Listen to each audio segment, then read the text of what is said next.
Sir আমরা ইমপ্রেটিভ sentence চিনবো কিভাবে? ইমপ্রেটিভ সেন্টেন্স চেনার সহজ উপায় হচ্ছে যদি কোনো বাক্য সাবজেক্ট দিয়ে শুরু হয়, কোনো মূল verb do, do not, please, kindly, always, never, be, এদের যে কোনো একটা দিয়ে যদি শুরু হয় তাহলে সেটি ইমপ্রেটিভ সেন্টেন্স। আসসালামু আলাইকুম। আজকে আমরা ট্যাগ কোয়েশ্চেনের আরো কিছু নিয়ম শিখব। আমাদের প্রথম প্রশ্নটি হচ্ছে কাম হেয়ার। কাম হেয়ার এর ট্যাগ কোয়েশ্চেনটা কি হবে? এর ট্যাগ কোয়েশ্চেনটা স্যার আমরা তো এগুলো শিখিনি, এগুলো কি হবে? এর ট্যাগ কোয়েশ্চেনটা কি হবে? কাম হেয়ার, দেখো এটা ভার্ব দিয়ে শুরু হয়েছে, ভার্ব দিয়ে শুরু হলে সেটি ইমপ্রেটিভ সেন্টেন্স। এখন ইমপ্রেটিভ সেন্টেন্সের মনে রাখবা তোমরা যে ইমপ্রেটিভ সেন্টেন্সের ট্যাগ কোয়েশ্চেন হয় উইল ইউ, আর জোর দেওয়া হলে ওয়ন্ট ইউ হতে পারে, কিন্তু আমরা উইল ইউ লিখলেই হবে। তাহলে ট্যাগ কোয়েশ্চেনের ইমপ্রেটিভ সেন্টেন্সে যদি কোনো সময় ট্যাগ কোয়েশ্চেন করতে বলে তাহলে তার উত্তর হবে কি? Will you, will you. এখন প্রশ্ন হচ্ছে স্যার আমরা ইমপ্রেটিভ সেন্টেন্স চিনবো কিভাবে? ইমপ্রেটিভ সেন্টেন্স চেনার সহজ উপায় হচ্ছে যদি কোনো বাক্য সাবজেক্ট দিয়ে শুরু হয়, কোনো মূল verb do, do not, please, kindly, always, never, be, এদের যে কোনো একটা দিয়ে যদি শুরু হয় তাহলে সেটি ইমপ্রেটিভ সেন্টেন্স। আমি আবারও বলি, যদি কোনো সেন্টেন্স কোনো মূল verb do, do not, please, kindly, always, never, be, এদের যে কোনো একটা দিয়ে যদি শুরু হয় তাহলে ওই সেন্টেন্সের ট্যাগ কোয়েশ্চেন তোমরা মুখস্থ লিখে দেবে উইল ইউ, কারণ ওটি ইমপ্রেটিভ সেন্টেন্স। ইমপ্রেটিভ সেন্টেন্সের tag question automatic auxiliary verb subject আমরা ধরে নিতে পারি উইল ইউ। এটা হলো অক্সিলারি ভার্ব, এটা হলো সাবজেক্ট। ওকে, তাহলে ইমপ্রেটিভ সেন্টেন্সের ট্যাগ কোয়েশ্চেন কি হবে? Will you. তাহলে এটা উইল ইউ। আবার দেখো 2 নম্বর কোয়েশ্চেন ডোন্ট গো দেয়ার, এই যে ডোন্ট, ডু নট দিয়ে শুরু হয়েছে, তাহলে এটারও ট্যাগ কোয়েশ্চেন কি হয়ে যাবে? উইল ইউ, কারণ এটাও ইমপ্রেটিভ সেন্টেন্স। আবার দেখো have a cup of tea, have a cup of tea, এখন হ্যাভ, হ্যাভ আমরা জানি ভার্ব, কিন্তু এর আগে কি সাবজেক্ট আছে? না, তাহলে এটাও কি সেন্টেন্স? ইমপ্রেটিভ সেন্টেন্স। তাহলে ইমপ্রেটিভ সেন্টেন্সের ট্যাগ কোয়েশ্চেন কি হবে? Will you. তাহলে এটা আমরা লিখে দেব will you. Okay, next question please come here, please come here, তাহলে কি এখানে দেওয়া আছে প্লিজ, তারপরে দেওয়া আছে কাম, তারপরে আছে কি হিয়ার, তাহলে এটাও প্লিজ দিয়ে শুরু হয়েছে। আমি বলেছি please, kindly, always, never, be, মূল ভার্ব ডু, ডু নট, এগুলো দিয়ে শুরু হলে সেটি ইমপ্রেটিভ সেন্টেন্স। তাহলে এটির উত্তর হবে কি? Will you. তাহলে যত ইমপ্রেটিভ সেন্টেন্স আসবে ট্যাগ কোয়েশ্চেন কি হয়ে যাবে? Will you. আচ্ছা, কোয়েশ্চেন নাম্বার 5 এখান থেকে আবার একটু ভিন্ন।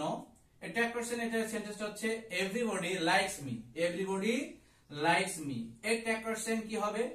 এখন তাহলে ট্যাগ কোয়েশ্চেন করতে গেলে কি লাগে? একটি অক্সিলারি ভার্ব আর একটি কি লাগে? সাবজেক্ট। তো চলো আমরা এই বাক্যের ভার্বকে লাইকস, তাহলে তার আগের এই যে এভরিবডি এর একটা প্রোনাউন, এটা কি হবে? সাবজেক্ট।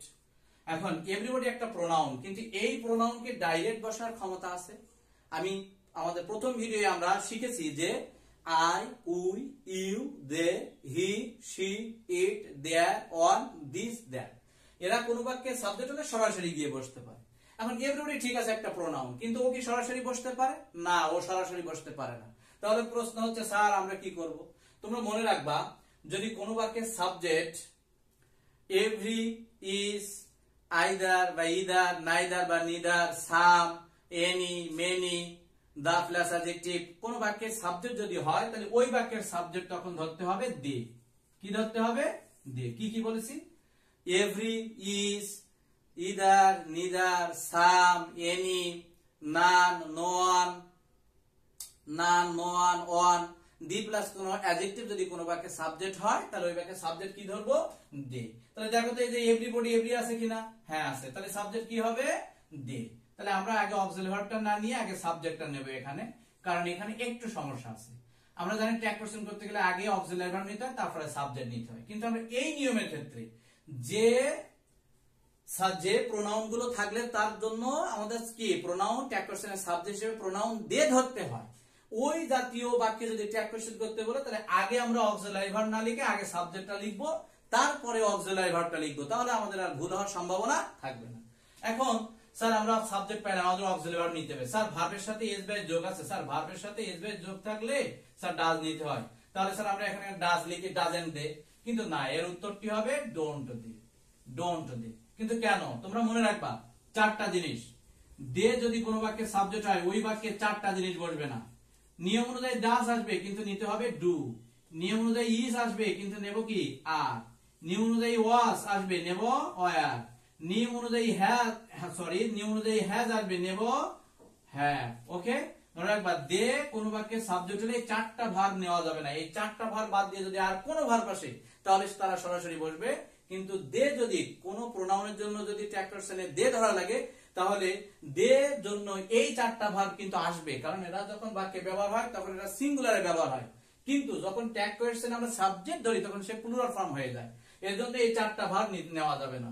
ভার্বের সাথে এস বেস যোগ আছে স্যার, আমরা আগের ভিডিও শিখছি স্যার যে ভার্বের সাথে এস বেস যোগ থাকলে স্যার ডাজ নিতে হয়, তাহলে এখানে ডু নেব কেন? এই যে দে যে বাক্যে সাবজেক্ট হবে ওই বাক্যে এই চারটা ভার্ব তোমরা বসাবে না, বসালেই কিন্তু ভুল হয়ে যাবে। কি নিয়ম অনুযায়ী ডাজ আসবে কিন্তু না, আমরা ডু নেব, ইজ আসবে আমরা আর নেব, ওয়াজ আসবে আমরা ওয়ার নেব, হ্যাজ আসবে আমরা হ্যাভ নেব, এই চারটা আমরা নিতে পারবো না দে সাবজেক্ট হলে। ওকে, এই জন্য আমরা এখানে ডাজ কে ডু করেছি, don't do. Nobody phones me, তাহলে এখানে স্যার এই যে আপনি বলেছেন নো যদি থাকে নো আর নাম তাহলে দে হয়, তাহলে স্যার আমরা আগে দে নিলাম সাবজেক্ট। এবার আমাদের স্যার অক্সিলারি ভার্ব নিতে হবে, তাহলে অক্সিলারি ভার্বের সাথে স্যার এস বেস যোগ আছে স্যার, ফোন ভার্বের সাথে এস যোগ আছে ফোনস, তাহলে স্যার আমরা ডাজ নেই। কিন্তু এই যে দে সাবজেক্ট হলে তো চারটা ভার্ব বসবে না, এই যে ভার্বের সাথে এস বেস যোগ আছে ডাজ নেওয়ার কথা, কিন্তু ঠিক আছে, কিন্তু যদি দে সাবজেক্ট হয় তখন নেওয়া যাবে না। এর জন্য এখানে ট্যাগ কোয়েশ্চেন হবে কি ডু। স্যার নট হবে না কেন? এই যে নো ওয়ার্ড এই নেগেটিভ ওয়ার্ড আছে, আমরা আগে শিখেছি কিছু নাবোধক শব্দ যদি বাক্যে নট থাকে তাহলে আর সংক্ষেপে অক্সিলারির সাথে নট যোগ করা যায় না, এর জন্য ট্যাগ কোয়েশ্চেন আছে do they. Nobody phones me এর ট্যাগ কোয়েশ্চেন আছে কি do they. Question number 7, everything is okay এর ট্যাগ কোয়েশ্চেন কি হবে? স্যার এখানে যে এভরি আছে এখানে কি স্যার কি দে নেব, এখানে কি আমরা দে নেব? 7 তারিখে উত্তর হবে স্যার কি আরএন্ড দে, আরএন্ড দে, কিন্তু না এটি উত্তর ভুল, এই উত্তর হবে না, এর উত্তরটি হবে ইজন্ট ইট, ইজন্ট ইট। কিন্তু কেন স্যার? স্যার এখানে যে এভরি আছে দেখেন স্যার, এই যে 5 নম্বরে এভরি ছিল স্যার দে নিলেন সাবজেক্ট, স্যার এখানে তো এভরি আছে এখানে ইট নিচ্ছেন কেন? আমরা বুঝবো কিভাবে? তোমরা মনে রাখবা এভরি থাকা সত্ত্বেও যদি ওই বাক্যের সাবজেক্ট অংশে থিং বা ম্যাটার থাকে, থিং বা ম্যাটার যদি থাকে তখন দে না নিয়ে কি নেব? ইট নেব। ওকে, এভরি ইজ থাকলে দে নেব, কিন্তু এভরি ইজ থাকার পরেও যদি তারপরে থিং বা ম্যাটার থাকে তখন আমরা দে না নিয়ে ইট নেব। তাহলে ইট হলে তো ভার্ব বসার কোনো ঝামেলা নেই, তাহলে ট্যাগ কোয়েশ্চেন করতে গেলে অক্সিলারি ভার্ব লাগে, আমরা অক্সিলারি ভার্ব ইজ নিয়ে নিলাম, বাক্যে কোথাও নট নেই সংক্ষেপে নট নিলাম, সাবজেক্ট ইট ধরলাম। যদি এভরি ইজ ইদানিতে এগুলো থাকে তাহলে দে, কিন্তু এখানে এভরি আছে, কিন্তু মনে রাখবা এভরি ইজ এর পরে যদি থিং বা ম্যাটার শব্দটি আসে তাহলে তখন দে না নিয়ে তখন ইট নেব। ওকে, এর জন্য উত্তর হয়েছে isn't it. The mother rose in her, এটাকে ট্যাগ কোয়েশ্চেন করতে হবে। ওকে স্যার, তাহলে আমাদের একটা অক্সিলারি ভার্ব একটা সাবজেক্ট লাগবে, চলো আমরা দেখি যে আমাদের অক্সিলারি ভার্ব সাবজেক্ট আছে কিনা। এই বাক্যে ভার্ব রাইজ থেকে রোজ, তাহলে এটা হচ্ছে ভার্ব 2 নম্বর আছে প্রিন্সিপাল ভার্ব, আর সাবজেক্ট হচ্ছে দা মাদার, তাহলে স্যার দা মাদারের জন্য আমরা শি ধরি, দা মাদারের জন্য শি ধরি, কিন্তু না, মনে রাখতে হবে ফাদার মাদার সিস্টার ব্রাদার, কি বললাম? Father mother sister brother beast, এগুলো দ্বারা যদি father mother sister brother beast এগুলো দ্বারা যদি ওই জাতকে না বুঝিয়ে তার গুণাবলীকে বোঝায়, যেমন মাদার মানে মা, তাহলে মা হচ্ছে স্ত্রীলিঙ্গ, সহজেই কি হওয়ার কথা ছিল শি, কিন্তু না, এখানে এই বাক্যটায় the mother rose in her, অর্থাৎ মা তার মধ্যে জেগে উঠলো না, মায়ের ভালোবাসা মাতৃত্ববোধ বা মায়ের ভালোবাসার তার ভিতর জেগে উঠলো। এজন্য যখন ফাদার মাদার সিস্টার ব্রাদার দ্বারা ব্যক্তিকে না বুঝিয়ে তার গুণাবলীকে বুঝাবে, তার গুণকে বুঝাবে, তখন সাবজেক্ট আমরা কি নেব? ইট নেব। আর এই বাক্যে ভার্ব 2 নম্বর, তাহলে অক্সিলারি ভার্ব নেই, তাহলে ডিড, ডিড নিলাম, নট কোথাও নেই, নট যোগ করলাম সংক্ষেপে, তাহলে ডিডন্ট ইট। ট্যাগ কোয়েশ্চেন হবে ডিডন্ট ইট। তাহলে আমরা নতুন একটা নিয়ম শিখলাম, কি শিখলাম? ফাদার মাদার সিস্টার ব্রাদার দ্বারা যদি ব্যক্তিকে না বুঝিয়ে তাদের গুণাবলীকে বোঝায়, তাদের গুণকে বোঝায়, তখন সেটা অ্যাবস্ট্রাক্ট নাউন হয়ে যায়, এজন্য আমরা সাবজেক্ট হিসেবে কি ধরবো? ইট ধরবো। এজন্য এখানে উত্তর হয়েছে ডিডন্ট ইট। আশা করি তোমরা বুঝতে পেরেছো। Question number 9, how nice you are. মনে রাখবা হাউ অথবা হোয়াট দিয়ে যদি কোনো বাক্য শুরু হয় তাহলে সেটা এক্সক্লেমেটরি সেন্টেন্স।